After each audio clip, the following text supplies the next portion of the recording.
this meeting. Mr. Handy, I understand we have a special surprise today. Yes, Mr. Mayor. Deputy City Manager come in, present City Council, and announce to the public a tremendous honor we received from ETC regarding the resident satisfaction survey.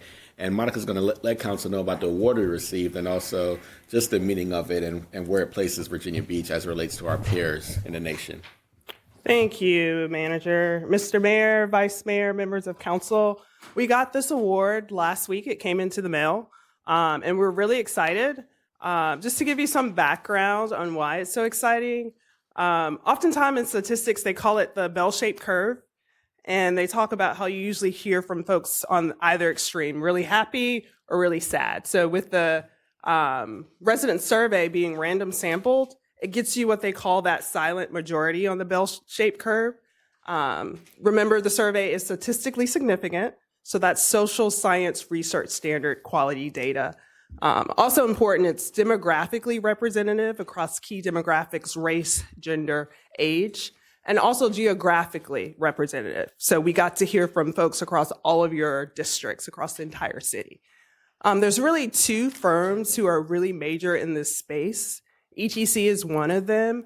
And one of the benefits is that you tap into their benchmarking database. It's good to see how we score over time ourselves, but it's also interesting to see how we perform against our peers.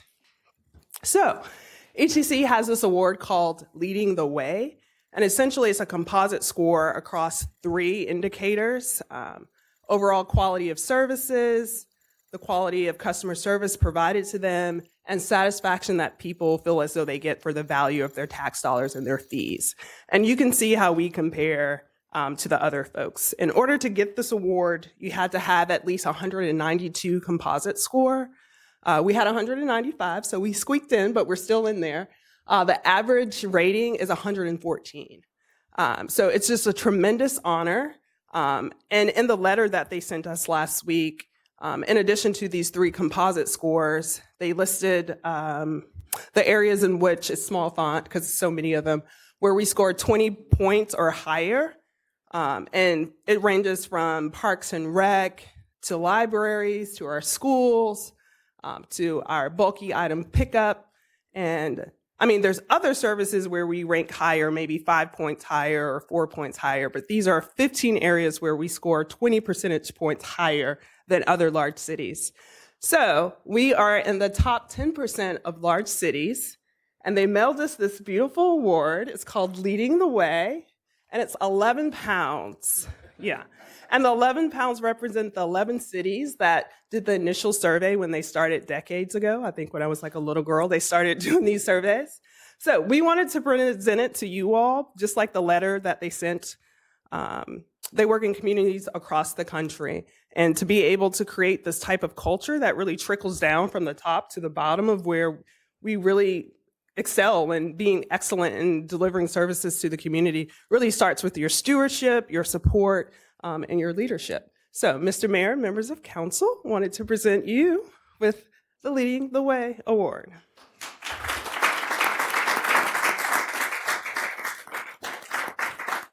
And you each really have to touch it because otherwise you're not going to believe it's 11 pounds. But Kevin, it's deceivingly heavy, so you have to pass it around.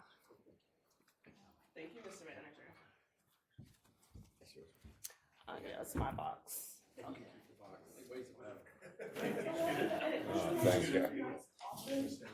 Yeah, we should get a day with it.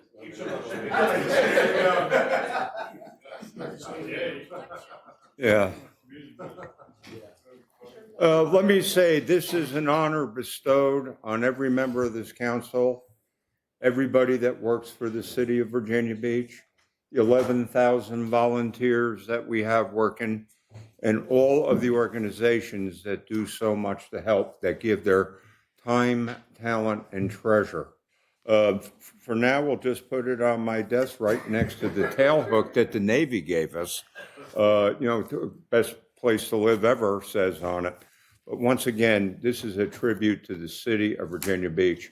Like we often said, we can't do it ourselves. It's the people that live here, work here, have their businesses here, and devote their time, talent, and treasure to make us such a great city. So on behalf of this, we are grateful. Thank you. I'll take it. Oh, yeah, thank you. The keeper of gifts over here. And but I'll tell you what, the tail hook they gave us is about 25 pounds. So hopefully my desk is strong enough for a little while. Okay, to move forward.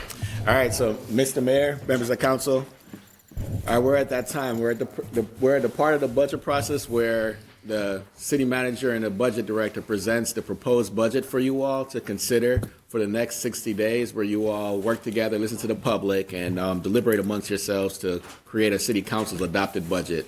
So Kevin will give a presentation to let you know what we propose as it relates to funding and meeting the needs of the city of Virginia Beach.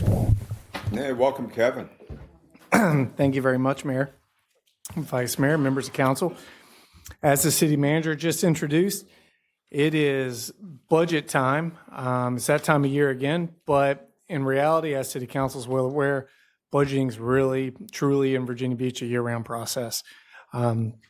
So I would certainly like to, before jumping in, take a moment, thank my staff for their hard work and due diligence in compiling the budget documents that are before you today, as well as the various departments across the city for their thoughtful input and thorough discussions of their operating budget and their operational budget needs, as well as CIP.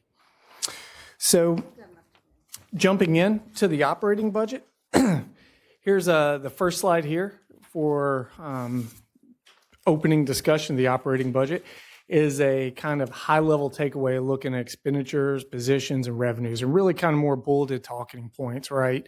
So the FY 26-27 operating budget is positioned to maintain all existing services while avoiding service interruption delivery or interruption to service delivery. There are several operational redirects of resources to meet emerging needs within various departments in the operating budget. There were several operating budget drivers that we've been flagging and talking about throughout the budget process. I'll jump into more of those in just a little bit. Per the direction of City Council at the budget-focused retreat, there was direction to make additional, if the opportunity presented itself, make additional investments in the workforce, infrastructure, and look to provide tax relief if possible. So I'm happy to announce that the proposed budget does all three of those. Looking at positions, this is always something that City Council and City Manager are mindful of and trying to ensure that we have a sustainable operating budget. There's a total net FTE add in the city of about 27.27 FTEs. And you can see there in the blue section of this, the number of positions that were added through what we call bill payers was about 25.68. And what do I mean by bill payers? Through other funds, and the addition of these positions does not come at the detriment of the general fund resources or create a long-term need for the general fund. So majority of these positions here quickly highlighted are within the enterprise funds, as well as the EMS Compassionate Billing Fund. Again, more information on that in a little bit. But in terms of the general fund operating budget, the total net FTE add is actually about 1.59 FTEs. And even those really don't come as a result of additional general fund resource needs, as those are attributable to the redirection of resources and the appropriations of some additional state and federal funding for a position. Quickly on revenues, I'll get more into this a little bit later. I'm happy to inform City Council at your direction of the retreat being a top priority if it afforded itself or presented itself to provide tax relief initiatives in the proposed budget. This budget does include that. So looking at the operating budget with a quick visual here is a pie chart. The total operating budget's about $2.88 billion, with the city side representing about 7,780 FTEs and the schools about 10,579 FTEs. Looking at the pie chart visual here, you can see schools are roughly about 43.4% of the total operating budget, with the second largest portion of the pie being in public safety departments, about 14.1%, and then the third largest portion being the infrastructure-related departments such as planning, public works, and public utilities at 13.7%. So at the retreat, City Council gave very guided direction. And so this is bulleted points of the retreat takeaways that was compiled by Fountain Works that really recap at what the direction was to City Council coming out of that. And so I've kind of got them grouped in a few groupings here. That first group up top, the first 5 bullet points, are really reflective as they had a direct impact on the development of the budget in terms of the allocation of resources within the proposed budget. The next group is really operating budget process related, as well as policy related discussions that should be forthcoming. And then the last grouping are tax policy discussions. That direction was to have continued conversations with these throughout the budget development process, as well as for future conversations by City Council. Back up to the top, really the top 3 bullet points were really the driving factors that help determine the outcome of the proposed budget. With City Council, when asked the question, if additional resources were available and afforded themselves, what should be the priority direction for city staff? And City Council's number 1 priority was to provide additional tax relief. The second overall priority was to invest to ensure the City of Virginia Beach maintains and attracts a qualified workforce. And the third priority was for additional investment in capital projects and maintenance backlogs. So going into the retreat, there were some assumption changes that were already reported, and we were informed of right before the retreat that we informed City Council of. The VRS, Virginia Retirement System, we had gone into the budget process knowing that it was going to be an update year. This is a rate that's determined by the state who manages the overall health of the state pension plan. And based on the actuarial returns of the pension fund, the VRS, the board notified the City of Virginia Beach that we were actually going to have a reduction in our budgeted rate contribution on behalf of Virginia Beach. So we had informed City Council of that going into the retreat. The overall result of that was a net reduction of expenditures of about $11.3 million. One of the things that changed from the baseline assumptions that we were going into at the beginning of the budget process was learned in February when the real estate assessor provided City Council a brief and an update based on the real estate assessment growth that's projected for next year. So Sue informed City Council that real estate's projected growth is 6%, whereas we had assumed 2.8% going into the budget process. So really between those two factors there, that created about $33.4 million, creating this opportunity for a reduction in the tax rates or to provide tax relief, as well as additional investments in the proposed budget. So some of the baseline budget drivers that we have been talking about throughout the budget process really didn't change. They remained pretty consistent. The largest of the budget drivers that we've been talking about are the tax exemption programs and what we're seeing in terms of year-to-year growth in those exemption programs. You can see at the top in the orange section, the first bullet point there, the Disabled Veterans Program. This is the mandated program. And what we're seeing is the growth of this program projected to be about $10.2 million next year, growing to a total tax exemption amount of about $46 million.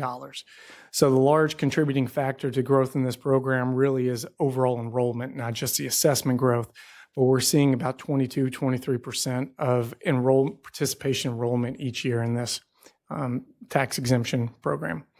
The next tax exemption program worth noting, seeing some additional growth, is the Elderly and Disabled Program.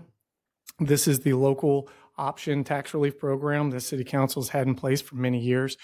We're projecting a growth in this program about $1.3 million, providing an overall tax exemption for those that qualify for this program, about $16.8 million next year. Worth noting also is that there are adjustments that occur to this per policy established by City Council, I believe in 2015 or 16, where the income thresholds of qualifications for this program are to be adjusted annually to keep in line with overall assessment growth. And so the proposed budget does include that. We've spoke about the line of duty pay, again, a mandated program. Year-to-year growth of that's about $1.2 million. We're based on the most recent bond issuance. General fund debt service has grown year-to-year about $6 million. One of the things that changed from the original assumption to right before the budget was proposed is the anticipated increase in fuel and energy cost. The city purchases fuel at market rate, so we're certainly seeing some increases, unanticipated increases in the fuel prices at the pump. But also, close to a month ago, the city received notification that there's a chance that Dominion power bills could be going up starting July 1 for government entities. There's an organization that negotiates these rates with Dominion Energy on behalf of localities. The possibility of a rate adjustment going up starting July 1 is about 32% for the city. So this could potentially create a pretty big year-to-year swing.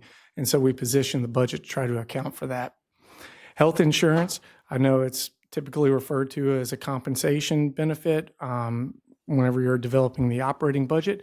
It's also seen as a budget driver year to year, especially in light of the rising cost of healthcare that we're seeing. I'll get more into this in a little bit. But then again, the last one there is software and subscription. This is really the cost of technology that we're seeing go up year over year. I can't imagine a police department in today's environment, today and age, operating without the use of body-worn cameras. So make the initial investment, purchase them. However, there's an annual subscription cost associated with that, maintaining the data and being able to have access to that. So we're seeing those, and those are becoming a larger part of the annual year-over-year increase in the operating budget. So those are really kind of the baseline budget drivers. But back to the direction in which City Council gave specific guided direction to at the retreat, being the top priority, tax relief. So there was a good discussion at the retreat with discussion of tax relief being provided through the real estate tax rate or potentially exploring a reduction in tax relief being provided through personal property. Ultimately, the takeaway was direction for staff to go explore and provide an option for consideration that maximizes the amount of tax relief to the highest number of Virginia Beach residents. So what this slide here does is kind of provides a quick side-by-side and the rationale as to why the proposed budget has provided a proposal to provide tax relief through personal property in lieu of real estate tax. So starting at the top, real estate tax, as we know, is a tax for resident property owners. As City Council discussed as part of the retreat, there's not always a guarantee that any relief provided through that mechanism works its way down to other than property owners, but perhaps renters. Sorry, I got a little lively with my hands. Yes. In looking at the real estate tax, what staff was able to do is get a profile of what Virginia Beach looks like in terms of homeowners and renters. So looking at census data of the American Community Survey, Virginia Beach has a profile of about 113,535 homeowners. And then the number next to that represents the number as reported by the American Community Survey of the property owners, the number that are cost burdened. So completing that, in the first line across there, Virginia Beach has 113,535 property owners. Of that number, it's an estimated that 27,477 of those are considered to be cost burden, indicating that 30% or more of their income goes towards their mortgage payment. The next row down looks at the renter profile for the city of Virginia Beach using the same concept. In Virginia Beach, per the American Community Survey, there's 66,408 renters. And of that number, 35,399 of those are considered to be cost burden. So looking at a hypothetical, a 2-cent rate reduction scenario of looking at the real estate tax rate, based on the median home value of all residential property types, a 2-cent rate reduction would translate to an average median savings of about $77 per residential unit. For the city and schools, that translates to a revenue loss of about 9.1, 7.9 million, being 17 million combined. The next group down does the same methodology, more or less, using census data as well as the information we have working with the Commissioner of Revenue, looking at personal property tax. So based on last June's billing in personal property, there was 495,000 identified privately owned personal vehicles subject to the personal property tax here in Virginia Beach. The average vehicle value of those was about $11,913. Per the not resident satisfaction survey, but the American Community Survey, the average vehicles per resident in Virginia Beach is about 2. So a 10.1% local tax credit, if that were to be applied to that tax bill based on the average number of vehicles that are owned per residence, that would translate to about $96 estimated savings per residence for Virginia Beach. In terms of the revenue loss, translates to about $12.8 million reduction in revenue. And for the city, that would equal $6.8 million. And once run through the school funding formula, about $6 million. So the application of this 10.1% would be applied up to the first $20,000 of a vehicle. So even though this scenario is looking at the average price of a vehicle, if a vehicle is $20,000 or over, that would translate to about maximum $80 per vehicle. And it's not limited in terms of a per residence, but based on number of vehicles that a resident or homeowner might have. The second priority and direction of City Council was to make an investment to ensure that Virginia Beach has a qualified and retains a qualified workforce. The proposed operating budget includes a compensation adjustment of 3.5% for the workforce. For the general fund, this 3.5% translates to about $17.3 million, and it would be allocated 3.5% for the total workforce. But those that are on the STEP plan would receive a STEP equivalent, which is 3% and a half of a percent general increase. And those employees that are not on the STEP plan would receive a 3.5%.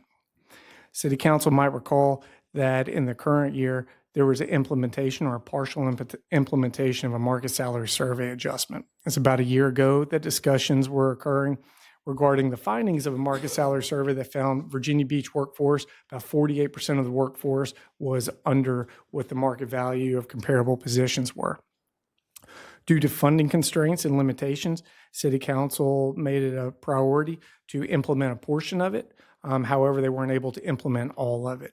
The portion of the workforce that received the compensation or the market salary adjustment, the priority was for the public safety departments, translating to roughly an average about 11 to 14% increase for the personnel that received it.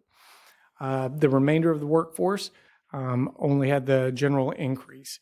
So included in the proposed budget is an allocation of $7.5 million for a mid-year implementation of the remainder of the market salary survey. So it'd be effective beginning January 2027 for the non-public safety portion of the workforce that didn't previously receive a market adjustment to be evaluated and potentially receive a market adjustment. The third priority is the investment in the infrastructure. This has certainly been a topic of conversation, in-depth conversation with City Council over the last several years, and City Council is well aware of the maintenance backlog that the city has, as well as the cost of increases on the CIP. So the existing CIP has several dedicated maintenance projects for facility types. For example, fire stations, aquarium, rec centers through the Special Revenue Fund, and historic homes. The remaining roughly 300 facilities all share the funding between these two projects, various building HVAC rehab and renewal and various building rehab and renewal. Combined annually, the total between those two projects is about $6.3 million. So this is not really a project that's kept up in the long term with the cost of inflation or received annual increases much above the static amount that's been allocated each year of the CIP. So what's included in the proposed budget is an allocation of additional resources to the CIP with standalone projects to be set up for the municipal center facilities, library facilities, human services, as well as public yard facilities, public works yard facilities. Some of the facilities here at the municipal complex are near 60 years old, with a lot of the various components near in their useful life expectancy.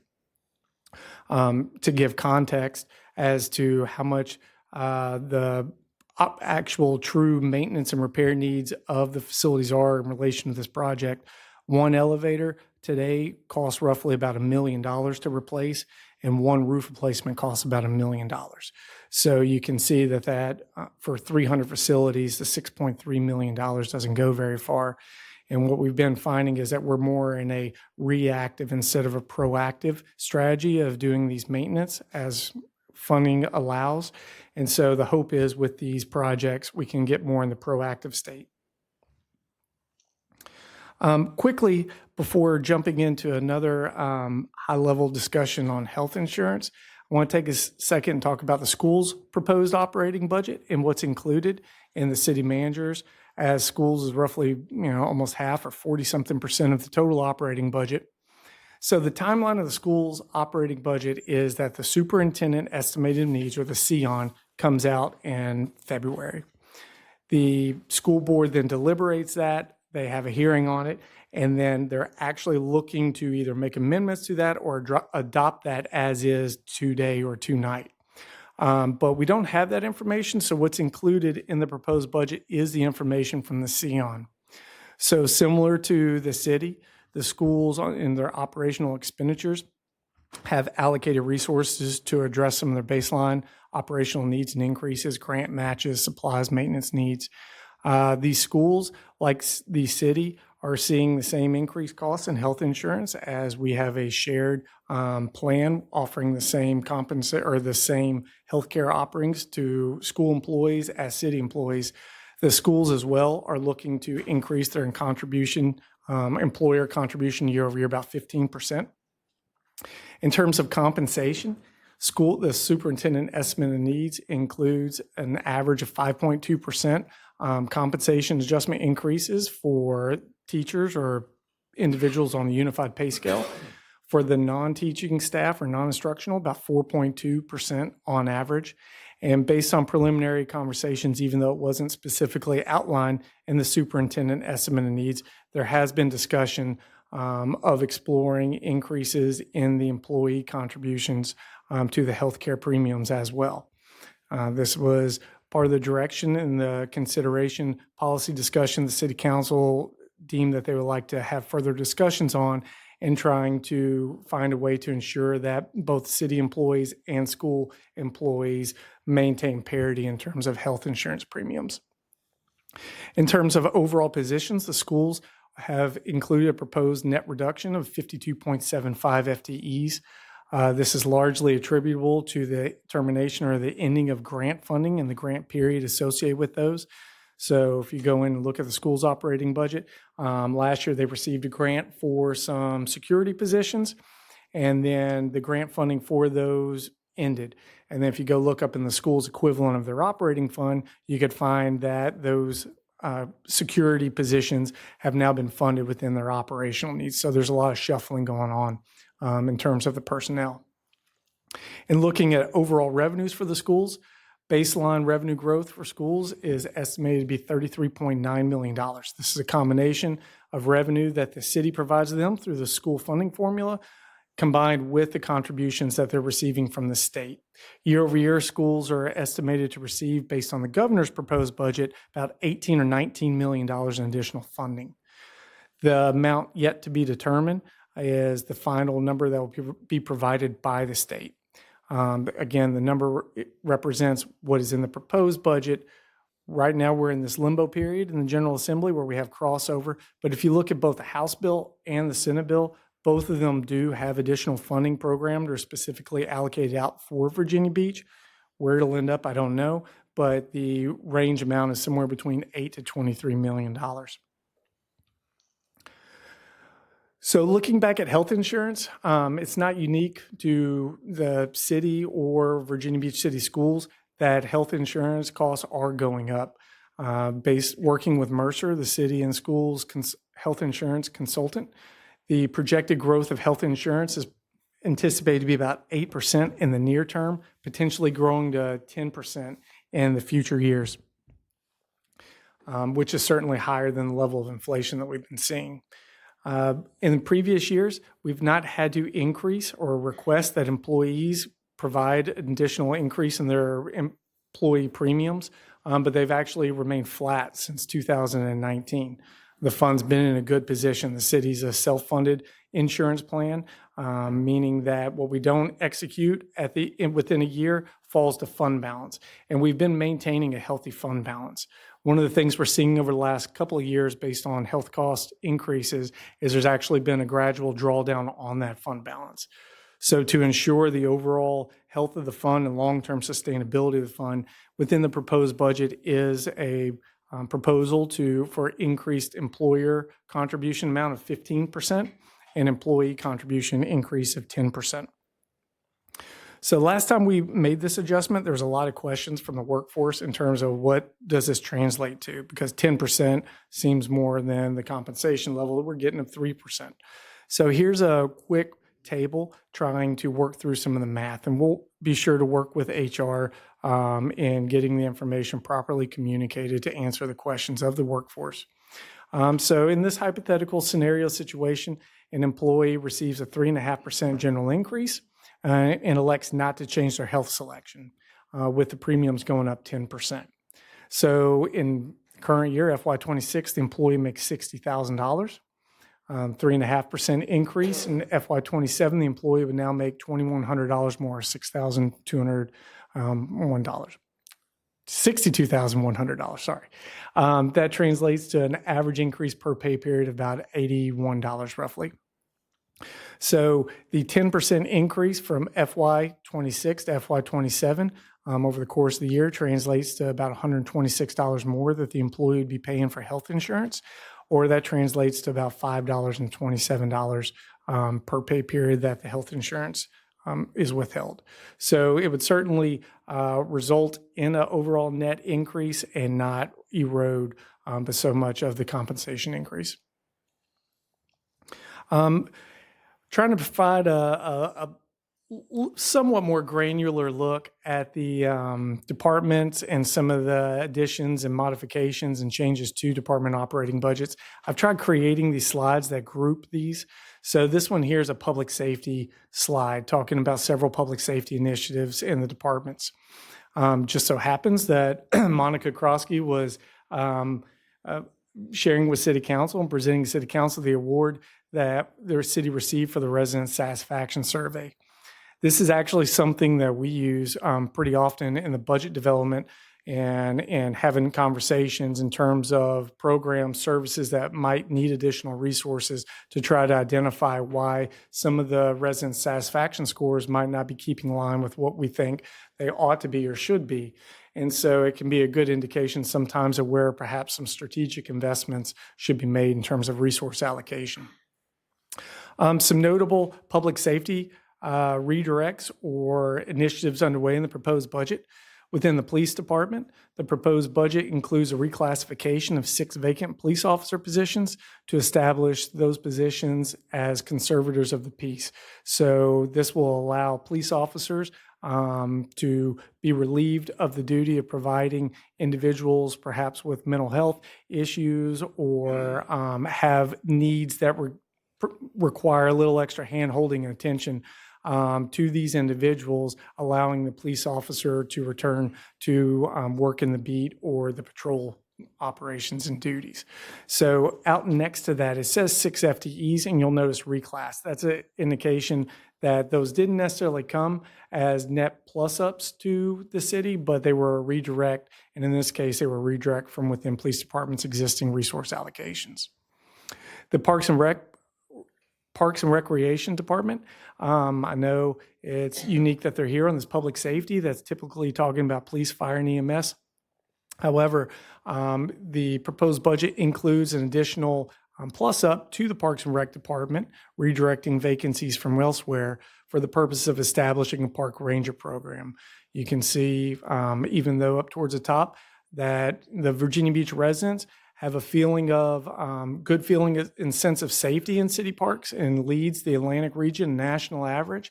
But there's certainly been some discussions about some security needs and perhaps enhanced security needs within the parks and some of the areas of the city.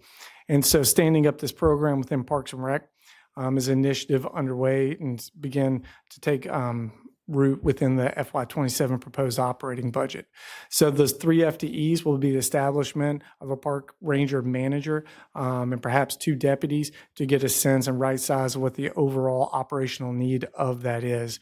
Potentially with additional requests in future years to expand the program, but to get it up and going now, the thought is these 3 FTEs should be sufficient. Looking at the fire department, these are larger investments and typically discussed in the CIP, but they're fitting to the quality of fire services here. So the SCBA, the SCBA, self-contained breathing apparatus is what that acronym stands for.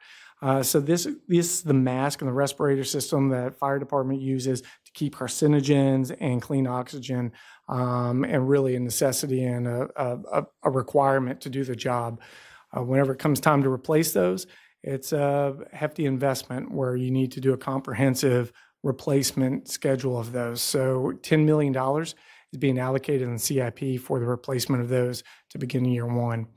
Additional adjustment being provided for fire apparatus. City Council might recall last year there was an identified backlog in maintenance needs of fire apparatus, and we've been seeing an inflationary increase in the cost of the rigs. So unfortunately, the $2 million a year program funding that has been the historical amount isn't keeping up with the cost of replacing them anymore. So we're seeing a sizable need to increase that year 1 funding, plus it up by an additional $9 million in year 1 for a total of $11.2 million program funding for fire apparatus. EMS, or emergency medical services, receiving additional 12 FTEs, fully supported by the EMS Compassionate Billing Fund. 10 of those are paramedics, with 2 of those being support positions related to the management of the fleet, as they look to potentially go towards the standardization of the fleet and they get the proper number of ambulances to run the amount of service calls that the city of Virginia Beach needs. They're having a need to have location placement of those and overall management of the fleet. ECCS, Emergency Communication Citizen Services, there's a redirect or reclassification of 4 FTEs from within their operations to enhance services at the watch desk. And then this one's an interesting utilization of vacancy savings for an investment in AI. So ECCS has a requirement to where they do audit logs to ensure that calls are being handled properly and that call takers are hitting all the key critical questions that they need to. So through utilization of this tool, they think that there's a possibility of reducing manpower hours, equivalent, I think, of 1,800 hours annually is dedicated to this purpose, to a matter of hours, and then be able to have detailed training manuals and guidance for staff based on their audit call takes. So it's pretty exciting. And then Public Works is kind of a unique one to be on this public safety slide. So the proposed budget has the establishment of a special events team within the Department of Public Works. So it's a 6 FTE team with 3 additional FTEs being redirected from elsewhere in the operating budget, and they're new to Public Works. But then Public Works also redirected 3 vacancies of their own to establish this team. And the notion here is that this team, based on the number of special events the city's seeing and the increase in those and the needs of those, this team will actually allow for those events to occur in a more safe operational standard. Another area, the market salary, too many surveys. Another area of the resident satisfaction survey is looking at Parks and Rec, Library, and Human Services. These typically score well with the residents, especially with Parks and Rec. There's a high demand and expectations of what parks should look like in the city, and you can see residents are fairly satisfied with that. In fact, it's pleasant to know that that's one of the top 3 indicators that this survey company was looking at to determine that Virginia Beach qualified for this award. What we're seeing is as parks come online, there's additional maintenance needs. A good example, the Bow Creek Park, when that came online, there's a need for additional mowing, maintenance of the vegetation, the aquatic vegetation. As parks come online with splash pads and playgrounds, there's a need for staff to go out there and operate and routinely provide the maintenance for those. So public or Parks and Rec was able to address these needs through a redirection of 12 and a half vacancies elsewhere within their existing operations. Looking at libraries, one of the things in having conversation with libraries is the overall increased cost of books and materials that we're seeing. So we have not provided an adjustment up to libraries department for the last several years in terms of their annual subscription cost to the books and circulation material of the libraries. So additional resources are added to that to ensure that there's not a reduction in the amount of books that are in overall circulation within the library system. Also noteworthy is that the libraries are seeing a significant cost increase with the digital licensing of books and materials. If you recall, several years back, Virginia Beach Libraries removed the fees and the barriers, allowing for anybody, whether you're a Virginia Beach resident or outside of the city, to obtain a library card with which you could check out the online digital material. So in a concentrated effort to mitigate those cost increases, as well as ensuring that residents have good access to that material, the libraries is proposing establishing a non-resident charge for utilization of some of those online digital material. And then human services, worth noting here, City Council might recall during the 5-year forecast timeframe, there was a lot of uncertainty with state and federal funding. One of the things that has remained consistent, even though we're not seeing a level of significant federal reduction at this point in time, one of the things that has remained consistent is Human Services is still anticipating a significant workload increase related to some of the required changes in the administration of some of the programs. Good example of that is the Family Support Specialist, which there's now going to be a requirement for more job auditing or monitoring, reviewing, ensuring that individuals are in fact eligible to receive Medicaid benefits.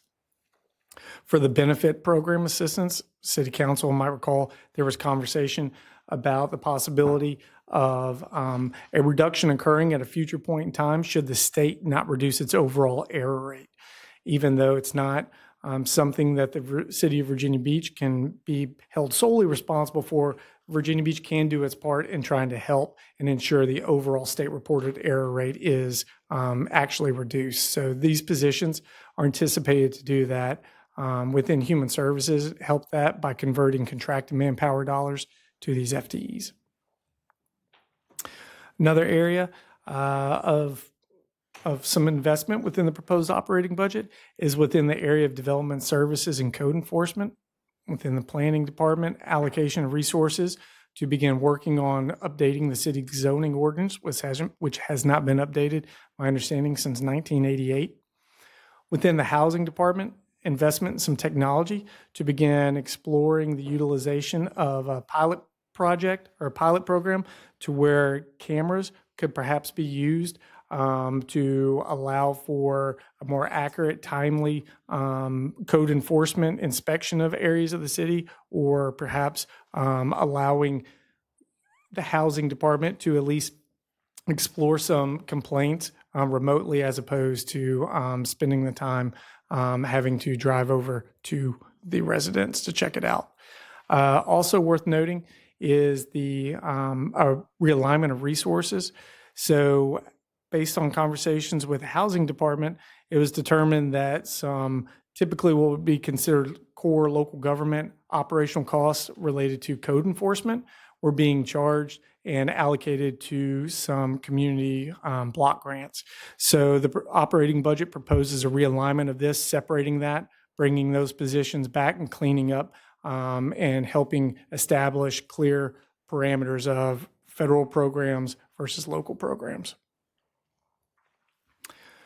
Some other areas worth noting, regional grants. City Council might recall during the last reconciliation process, direction was given to request that the Community Organization Grant Committee, COG, review regional grant contributions and provide City Council with a recommendation at a future point in time on whether the organizations met the parameters, met the qualifications, and were good investments of the dollars.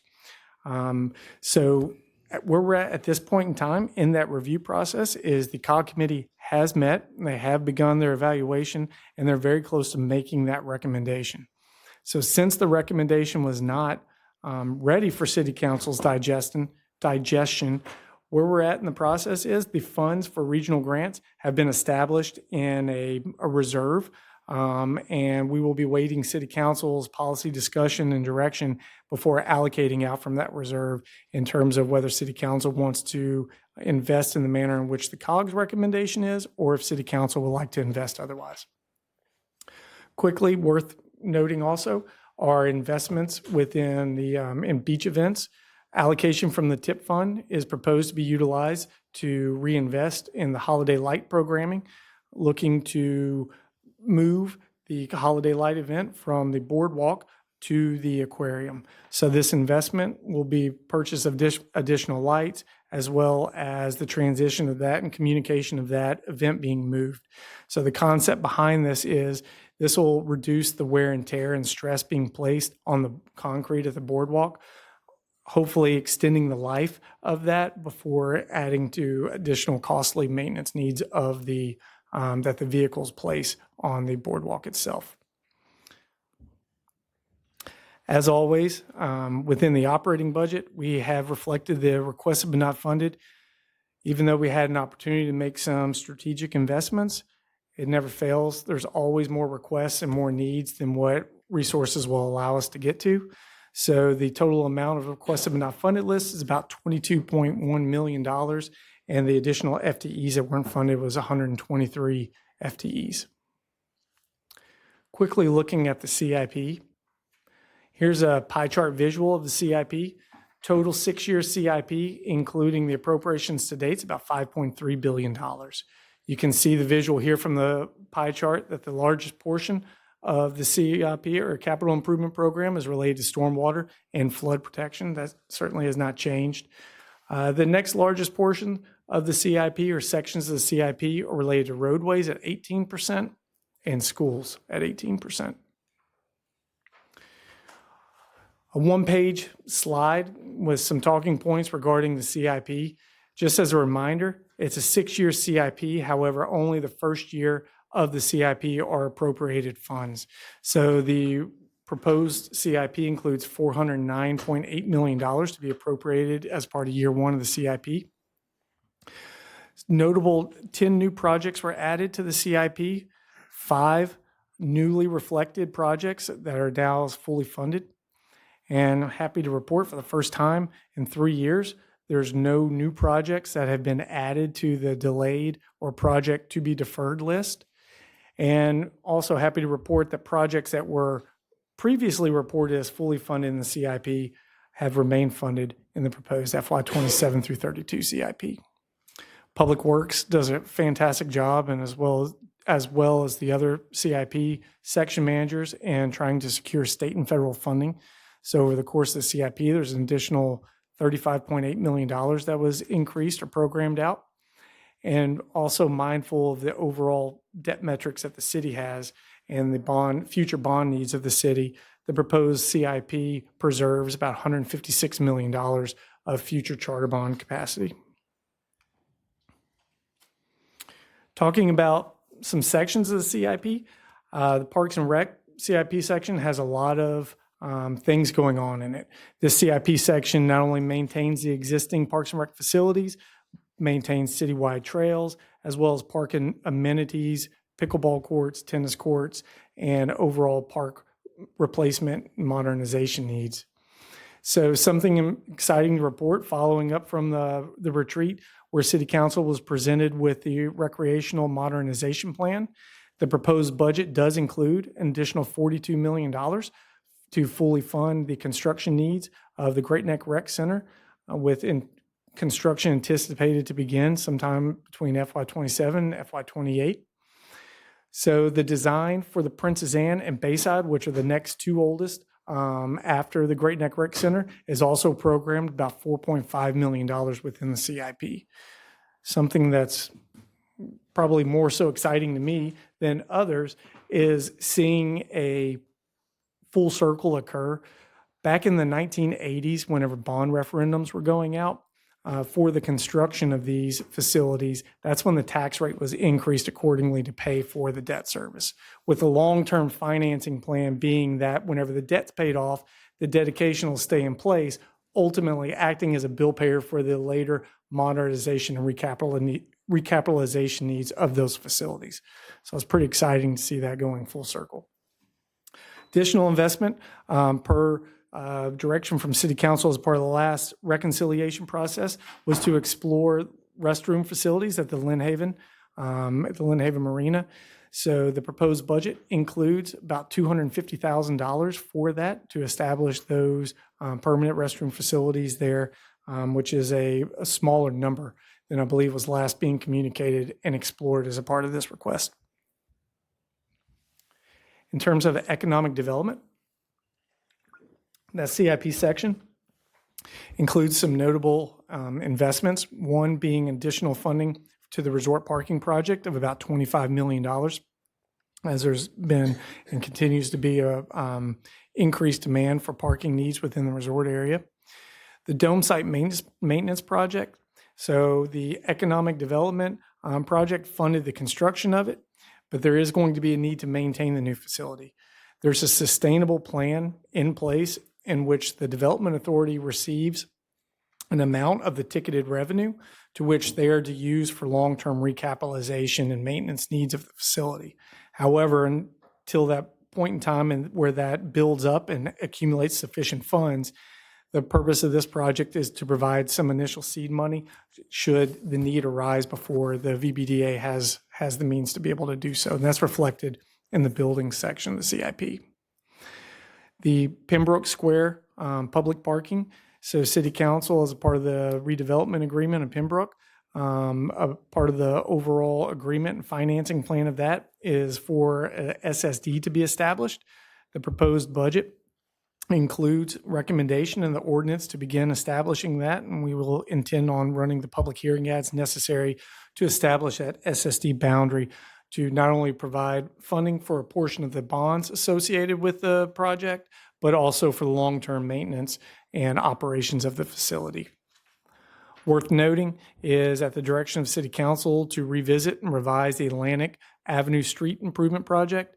A couple of years ago, the estimated project cost of that ballooned up higher than what was currently programmed in the CIP at that point in time. At the direction of City Council, it's been revised down to explore what a more cost-effective execution of that project looks like. And the proposed budget does have that fully funded and revises the project cost down to about $35 million.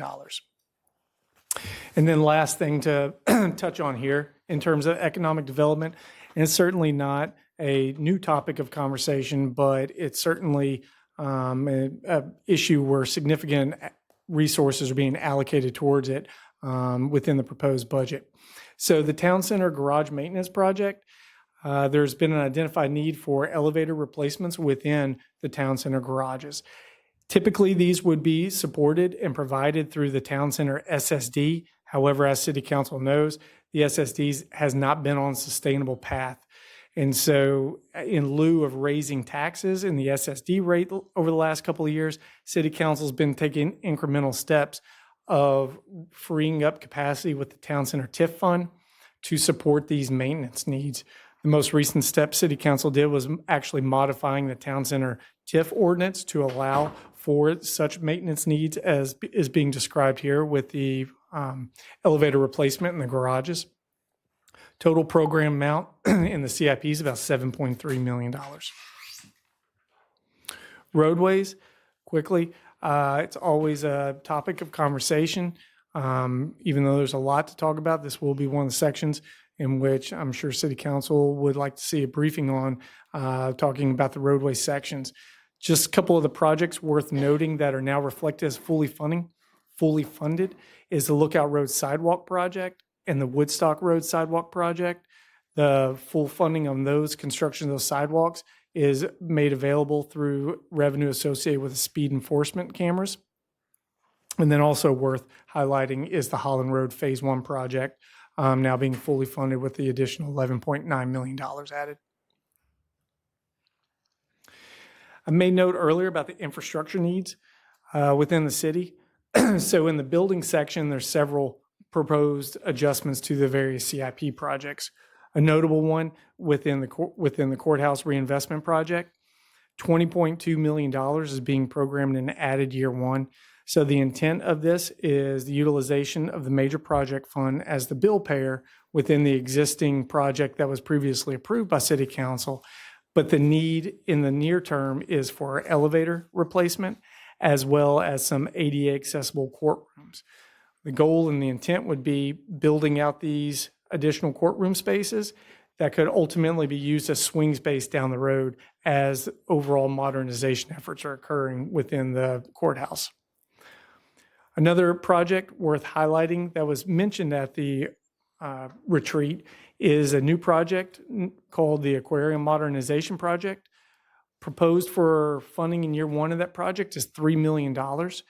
So there's no out-year funding program on that project. The scope of the project is to get a sense of a schematic design and conceptual design to begin having that conversation with City Council as to what options they might like to see, what the needs are for those options, and get realistic cost estimates to those, to then at a later point in time, at the direction of City Council, begin, or future appropriation of City Council, begin working towards additional design documents such as construction design. A rule of thumb could be is to move towards construction design of a project, probably looking closer to 10 to 15% of the overall construction cost. So if a project's $100 million, the design for that, construction design of that could be roughly $10+ million. I made note of some of the added investments as being recommended in the proposed budget for standalone projects such as the library, human services, municipal campus, and also worth identifying here is the Princess Anne High School renovation or replacement project being proposed by schools. As presented in the CEON, is reflected as fully funded at $330 million over the course of the 6-year CIP. Similar to the operating budget, the CIP document includes a requested but not funded list as well. This is a larger amount with a total of 47 projects that were not fully funded or not funded, and the total balance on those projects being $547 million. It's worth noting this does not include the balance to complete on some of the other projects, but just the amounts that were requested as part of the budget process. One of the things we strive for each year as part of the budget development and city managers presented budget to City Council is we strive for budget sustainability. So we look to develop a budget that has limited expansion of services resulting in ongoing costs, right? So you allocate resources for a half-year initiative, but the following year there's a need to annualize that cost. So it's not really, if it's $1 million and it's only funded starting in January, well, it's $500,000, but then as part of that following year's budget development, you've got to come up with that other $500,000. So we're mindful of that in the utilization of one-time funding. We're very strategic in that. A good example of one-time funding is fund balance, interest income. There's not a guarantee that those are going to be there year after year, so we try to avoid using those for things that have ongoing costs or stand-up programs. You wouldn't want to use that for pay raises, for example. The tax relief credit, I noted earlier, it is a sustainable reduction, not impacting the current services. I made note of this earlier. It's largely attributable to the VRS reduction as well as the anticipated growth in the revenue. So it is a sustainable option. It's not every year that we can present an operating budget that affords the opportunity to make tax rate reduction as well as investments in other areas, but this is one of those anomalies. The budget is balanced on the utilization of attrition savings, about $10 million. Capacity has been reserved for departments to be able to utilize vacancy savings within their operating budgets to meet unmet needs or continue to deliver services. So a good example of that could be human services. They have vacancies. They're not able to provide the services, but they can utilize the vacancy savings for contractual services to ensure that delivery of those services continues. Another thing we typically talk about is utilization of vacancy savings as a bill payer and the fund balance utilization in the CIP.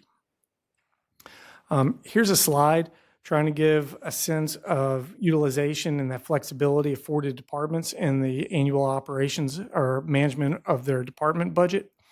So in FY25, the salary, contracted manpower, and overtime amount is reflected there. So for example, the salary and benefits, the budget amount for the general fund was $531 million. The actual utilization by departments was 508, creating a vacancy savings of $22.3 million.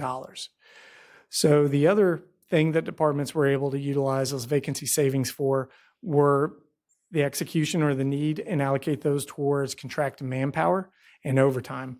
So you can see that contracted manpower and overtime for the general fund exceeded operating budgeted allocations about $6 million, bringing the vacancy savings for the general fund down to about $14.9 million.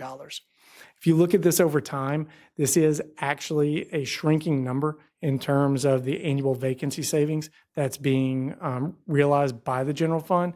And this is attributable to the city doing a better job and actually filling the vacancies. Whereas during the pandemic, I think at a point in time, we were close to 1,000 vacancies. And I think based on the last HR report, we were down to significantly lower amount than that. Quickly going over revenues.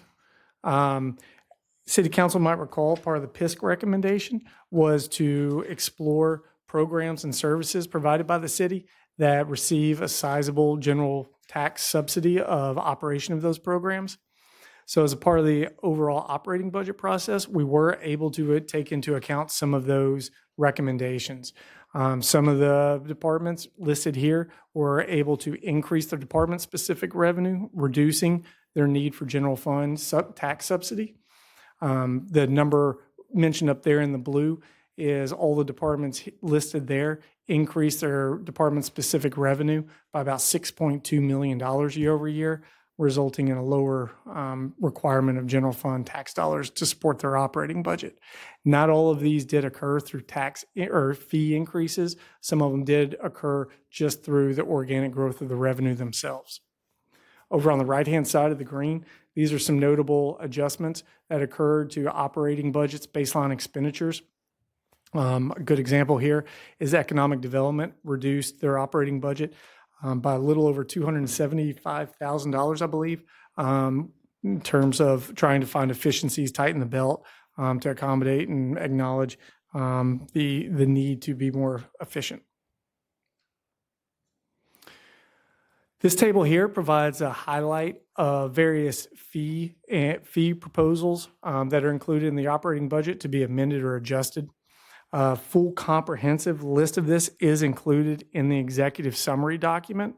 Parks and Rec has various fees that they're proposing to make adjustments to, some within the Parks and Rec Center for programs and membership fees, some within their general fund operation for utilization of park services, and even the out-of-school time program, which again was one of those programs that was identified by PISC as to explore consideration of adjusting those programmatic fees to reduce general fund support.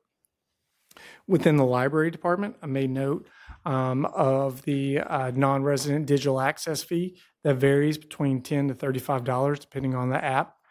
Within the aquarium, the implementation of motorized wheelchair rental of $30 to $40. The waste management can replacement. I'm mindful of noting these here in the Waste Management Enterprise Fund. So this is not the monthly collection fee, but these are for services provided by the Waste Management Enterprise Fund. So the current cost or current replacement fee for a black can within Waste Management is $75, and replacement of a blue can there's currently no charge for. So the proposed adjustment is for replacement fee to go up by $25 to $100, which will replace both the black and the blue can for a resident in need. Waste management yard debris trailer. Current fee for that is about $40 per day or $75 per weekend. And the proposed fee adjustment for that is to increase to $50 per day or $150 per weekend. So those familiar with this program, this is where Public Works will bring out and deliver a canister, sizable canister to your residence in your driveway for this fee, and then come back the following day or at the end of the weekend and haul off the yard debris. Worth noting is the water and sewer program fee adjustments. So previously adopted by City Council was a 5-year rate adjustment schedule for various water and sewer fees. Just note this is year 4 of that 5-year plan phase increase. One of the things we're always mindful of in developing the operating budget is the tax burden that we're placing on residents. So one of the things that we include as part of the executive summary is try to create a profile of the tax burden that the typical Virginia Beach household is being placed on them. So, for example, we try to create this profile. We have the median assessed value. We have the median car price. One of the things we use is the American Community Survey and census data to try to get a sense of consumer spending within Virginia Beach, to do a projection of the meals tax burden, admission tax, and the other fees. So overall, you can see that year to year, we're anticipating this, the impact on the average resident to be about $158, or the household to be about $158. And then the thing we're always mindful of is how we're scoring when we ask the residents of Virginia Beach the value that they feel they receive for their tax dollars. And you can see that we're quite a bit above the Atlantic and the national average. This is the slide that we typically provide Virginia or City Council and the residents to get a sense of how Virginia Beach stacks up in terms of major tax rate comparisons across the Southampton Roads area, as well as some of the user fees, solid waste collection fees, et cetera. You can see Virginia Beach is typically the lowest, if not the lowest, then second or near the bottom of being the lowest in majority of the categories. Annual tax relief programs. City Council has certainly provided a significant portion of tax relief to the residents over the many years.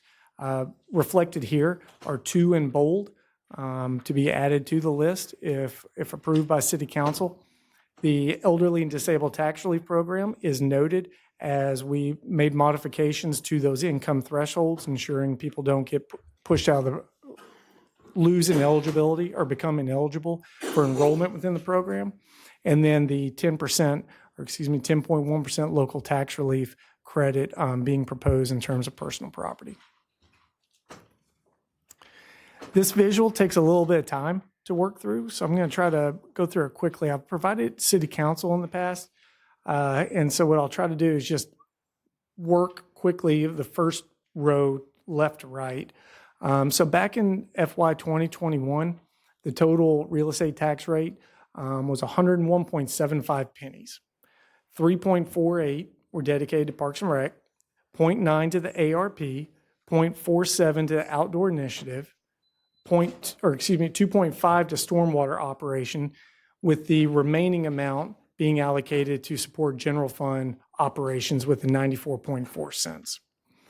Over the years, what this is capturing, if you look at the far right column, are the real estate tax rate reductions that have occurred. The notable amount in FY 22-23, the 4.1 cents, that wasn't a reduction in terms of the real estate tax rate, but that's when City Council opted, in lieu of raising the real estate tax rate to support the bond referendum, the city was going to absorb that. And so what this visual here shows is the absorbing that 4.1 was placed over in the flood protection fund, but that was redirected from the general fund allocation of the real estate tax rate.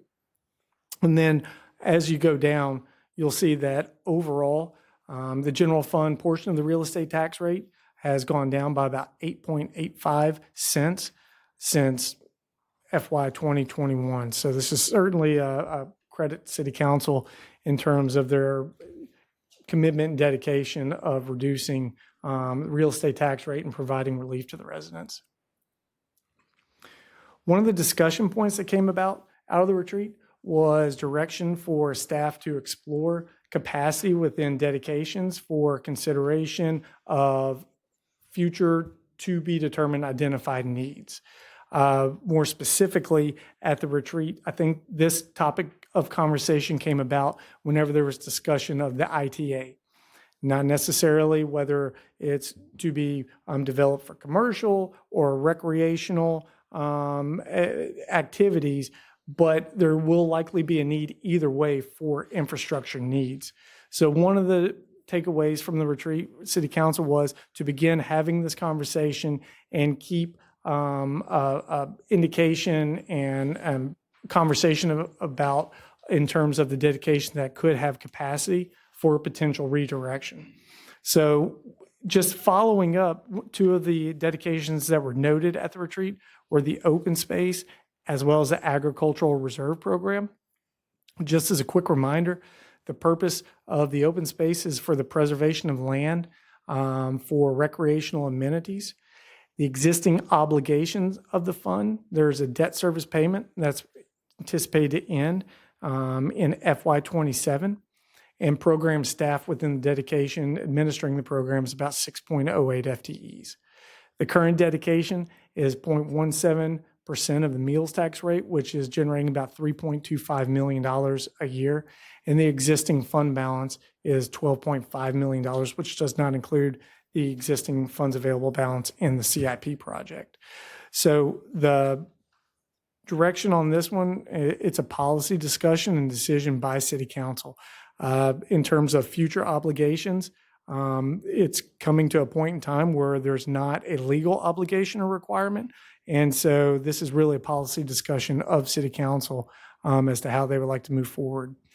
The ARP, Agricultural Reserve Program, is a different, a little bit different in that, yes, there is capacity within the ARP fund.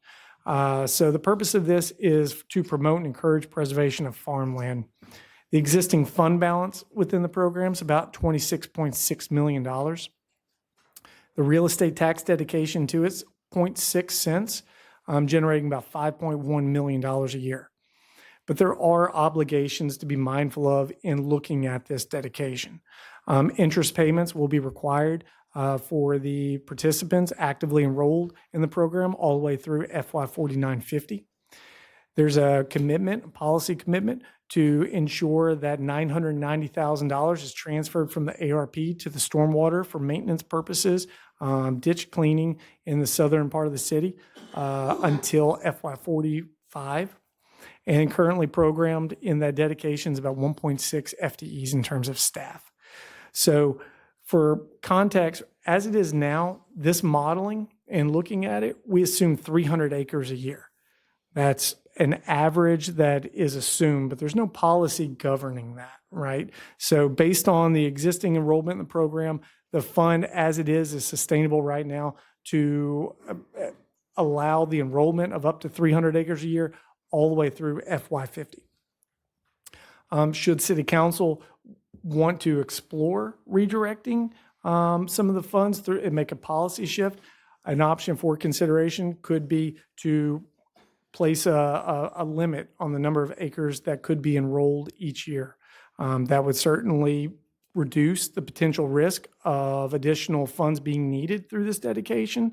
And then it could be a standalone item that City Council takes up as a part of a request. If there is more than 150 acres, would City Council like to appropriate additional funds or find another way to address that and enroll those acres into the program? If that were to be the case and say it was 150 acres, the dedication could be scaled back to 0.3 cents and allow sufficient funds to be in place through the program all the way through the year, I think 2045 or 2050, based on those parameters. So no recommendations being made as a part of the proposed budget, but just trying to follow up and acknowledge and be responsive to City Council's request to have these continued conversation as emergent needs arise in the future or discussion of infrastructure needs arise. This slide here is got 3 bullet points on it. I made note earlier of the regional grants and the amount that's been allocated to a reserve. So what we would like to do as a part of this budget process in the coming weeks is reserve time for City Council to have a discussion and await policy discussion or policy decision and direction on how to best move forward in the allocation of those resources for the regional grants. Another recommendation included in the proposed budget is language that's been included in the revenue sharing formula. So following up on the retreat at the direction of City Council to explore consideration of trying to achieve parity between city and school employees in terms of health insurance premiums, proposed language has been included in the revenue sharing formula. So similar to how City Council in the existing formula has a requirement that should the school board like to receive additional funds or need additional funds above and beyond what's allocated through the funding formula, they would submit a resolution or request to City Council. The language as is now drafted is of similar mindset in that if school board would like to do that, then they would send a resolution over to City Council informing them of that, as well as how the resources of which they would like to accomplish it and the sustainability of the proposed change. Again, it's a proposal for consideration, and what we would like to do is try to reserve some time for City Council to have thoughtful conversation on that and provide staff direction. And then the last one here is the arts and culture dedication. There was a growth in that revenue year over year related to increase in the baseline amusement tax projection. So the amount that's dedicated to cultural affairs operating budget has grown. The amount in excess of the current programmed needs as previously approved by City Council is about $425,000. So that has been set aside in a budgeted reserve, and certainly something we would also like to seek City Council's direction and guidance on as to how to best utilize those and allocate those reserves out prior to or as a part of reconciliation. The last slide here is another takeaway that we had from City Council's direction at the retreat in terms of presentation format. So around the table at the retreat, City Council had the takeaway that they didn't have a desire to receive death by PowerPoint in presentations and have every department present to City Council. So there was a hybrid concept discussed. And so what we have here are the parameters of a proposal for City Council's consideration as to the format of what the forthcoming presentations by departments and sections would look like.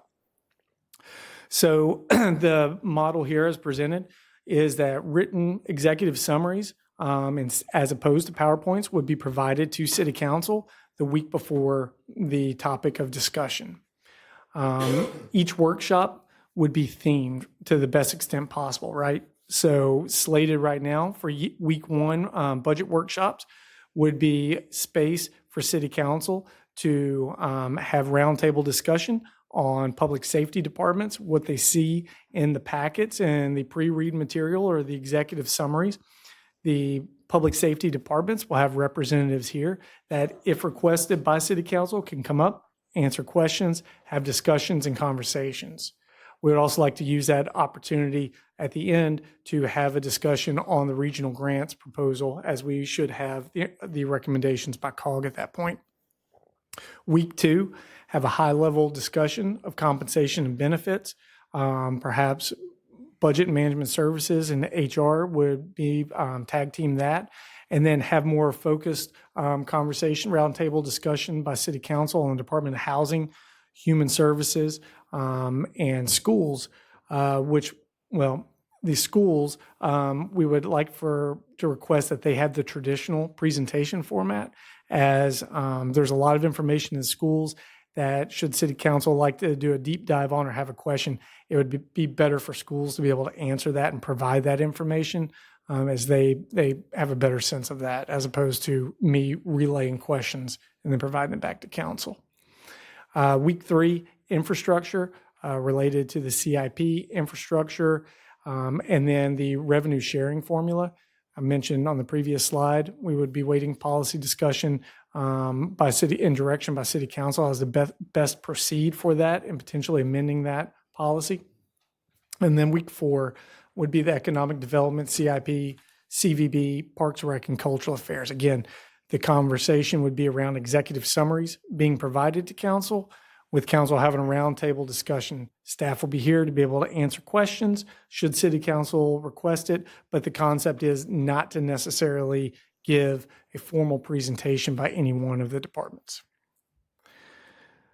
So last slide, operating budget timeline. So we have several council workshops scheduled ahead of us, 2 public hearings scheduled for city council to hear from the public on the operating budget. The reconciliation workshop to begin on May 5th, or to occur on May 5th, with the ultimate budget adoption and vote occurring on May 12th ahead of the May 15th state required deadline. So I know it's a lot of mouthful, and but I'm available to take questions or direction from council. Okay, we got Worth, Rosemary, Stacy. Thanks, Mayor, Mr. Chatelet. Thank you very much and your staff for all the work. I've got 5 items. I'll go through them quickly. And the first one's really quick. The percentage increase in the overall budget as opposed to last year, like CPI is approximately 3%. This is a little over that. Yes, sir. 3.4 or 3.27%. Yes, sir. That's. Could you go to page 6?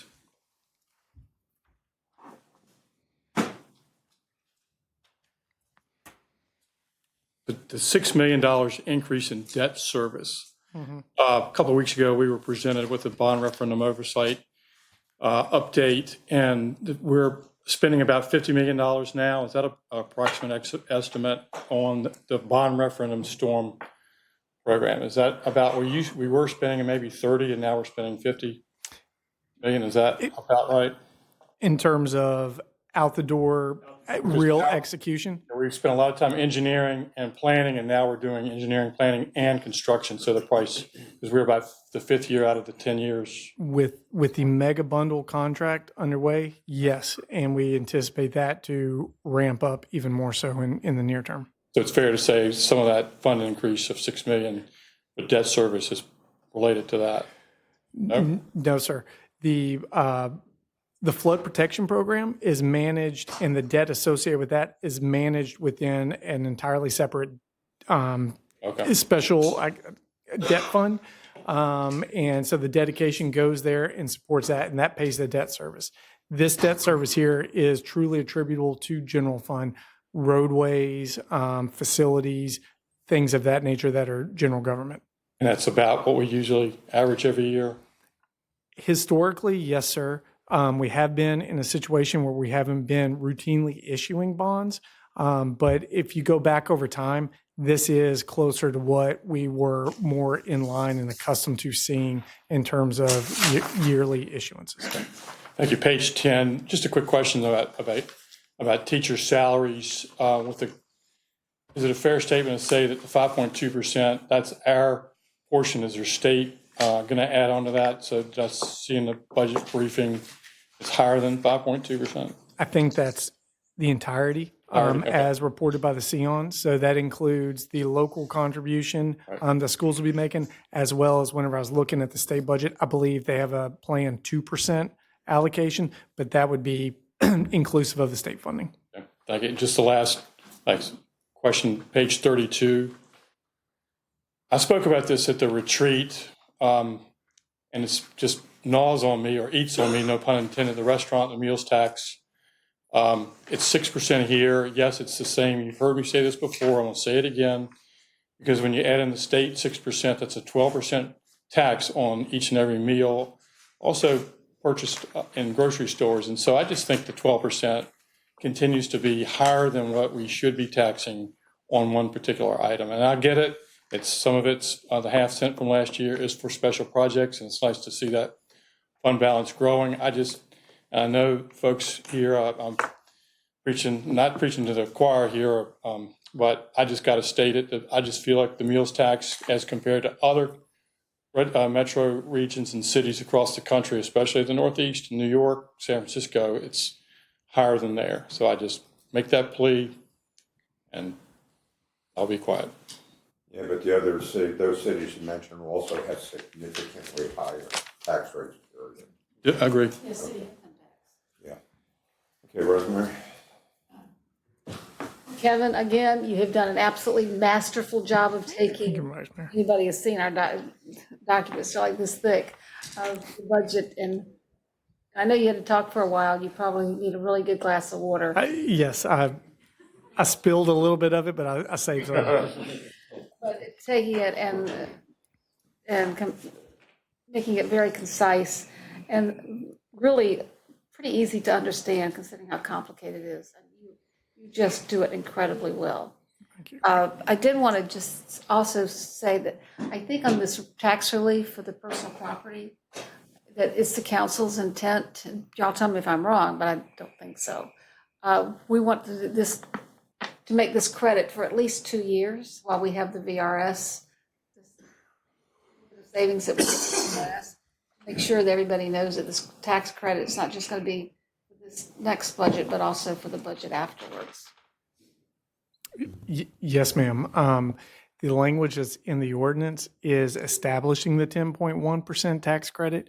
I made note it is sustainable as you know the environment is right now through the reduced VRS contribution. As of right now, it's not foreseen as being something that will be problematic in the next year or the following year.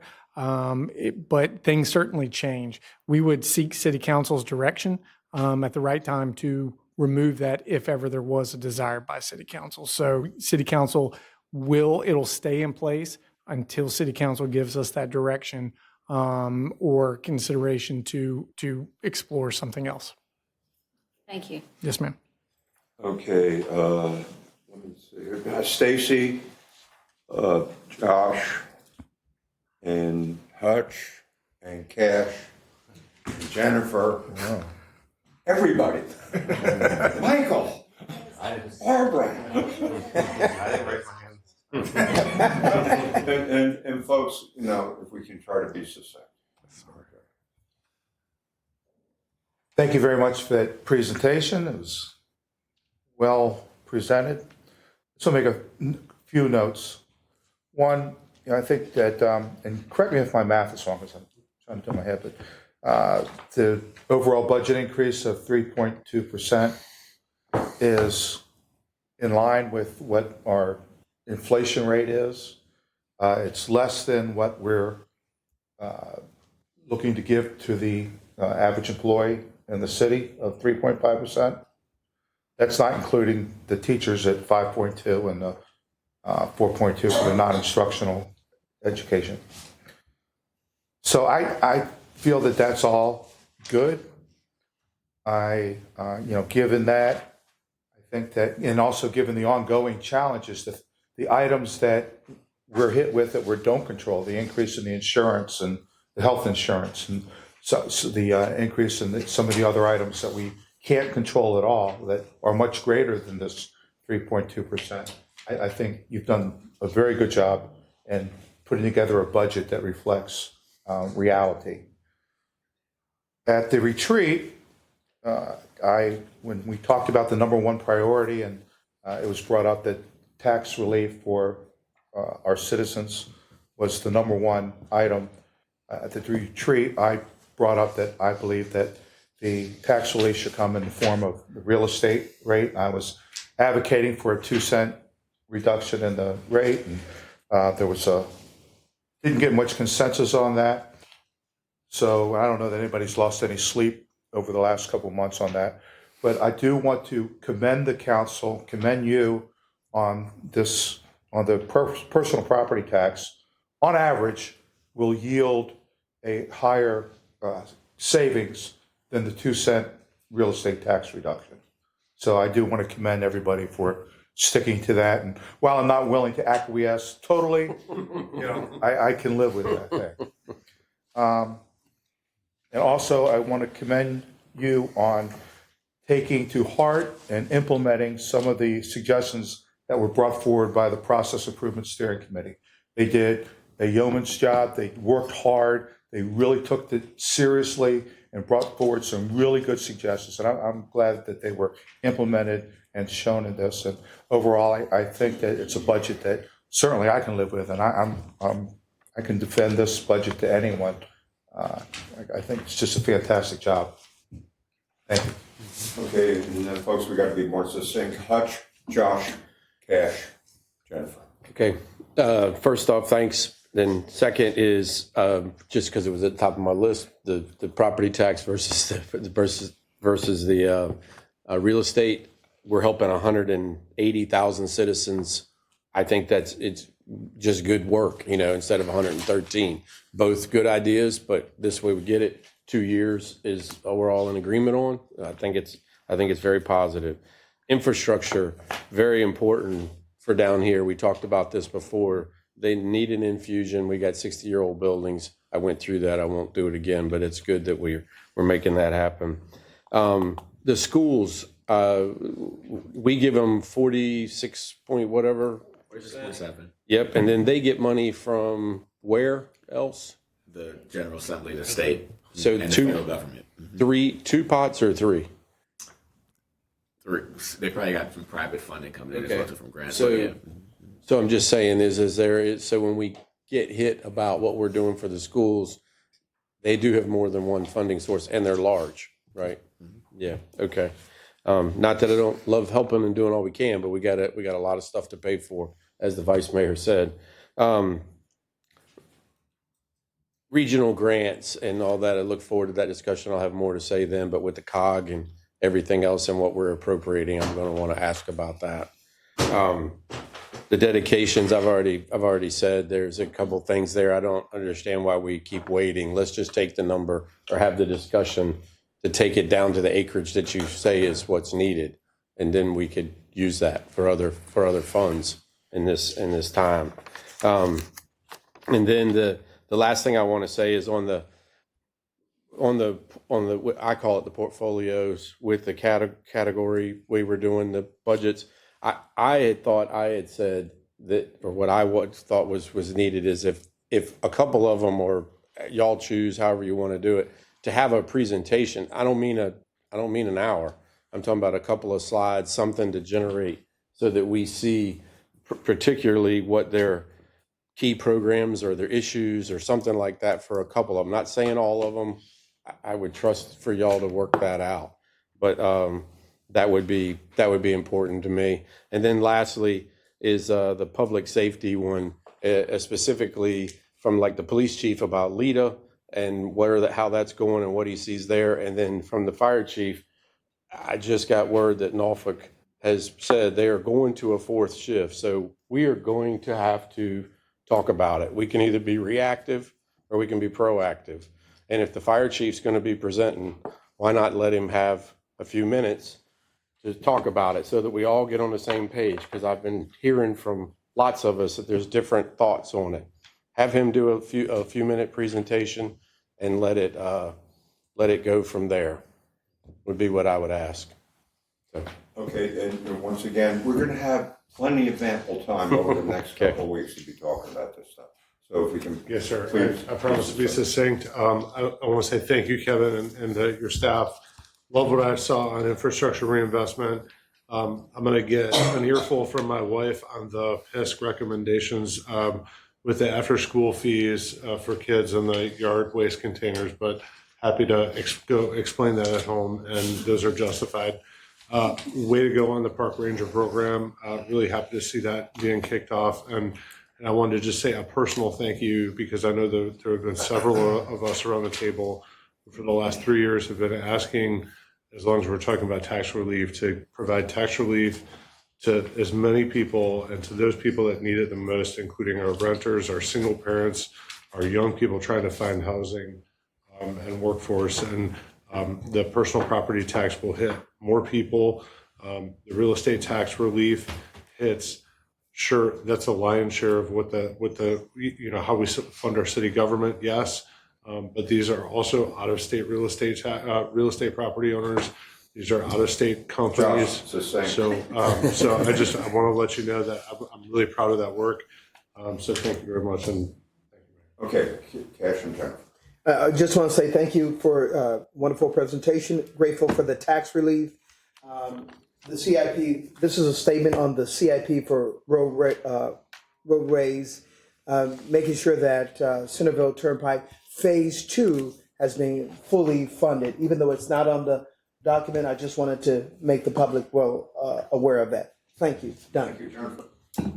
Reiterating what's been said and also trying to get my mind around how the presentations are going to go. My concern with listening to this is how the public will know what's in the documents. Like, are we just receiving the executive summaries, we read it, have a conversation, and then how is that going to work? So, Mr. Mayor, I heard a couple of council members, even in the one-on-ones, talk about the fact that they still want the department heads to maybe tee off the conversation with some of the key program changes and some of their key challenges. So I'll just incorporate that in the change as we do the presentations. So is that okay? That would be good. Very, very quickly, thank you so much. I'm glad we were able to get some more in for going through this, but especially to mention about the roadways, Cleveland, and also using the TIF instead of the SSD, so people will understand that is not going up. It is coming through from a town center. And just one quick question, the one to do with Princess Anne, is that the final cost for?